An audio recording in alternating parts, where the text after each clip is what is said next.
పోరాడింది చిన్నారి 3 రోజులు హాస్పిటల్, ఇదే గవర్నమెంట్ హాస్పిటల్లోనే ప్రాణాలతోటి పోరాడింది. ఎమ్మెల్యే గారు ఎక్కడెక్కడ ఉన్నటువంటి సమస్యల మీద మీరు స్పందిస్తారు కదా. ఇప్పటి వరకు రజక బాధిత కుటుంబాన్ని ఎందుకు పరామర్శించలేదని చెప్పేసి ఎమ్మెల్యే గారిని నేను సూటిగా అడుగుతా ఉన్నా. అదేవిధంగా స్థానికంగా జూపల్లి కృష్ణారావు గారు మంత్రిగా, రాష్ట్రానికి మంత్రిగా ఈ జిల్లా నుండి ప్రాతినిధ్యం వహిస్తున్నటువంటి జూపల్లి కృష్ణారావు గారు కూడా ఇప్పటివరకు రజక బాధిత కుటుంబాన్ని ఇప్పటివరకు పరామర్శించలే.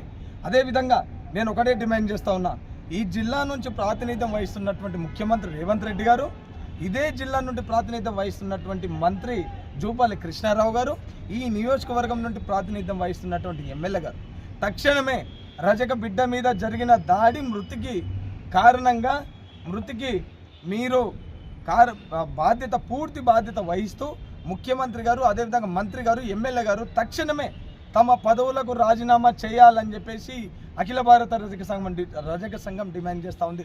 అదే అగ్రవర్ణాల వాళ్ళు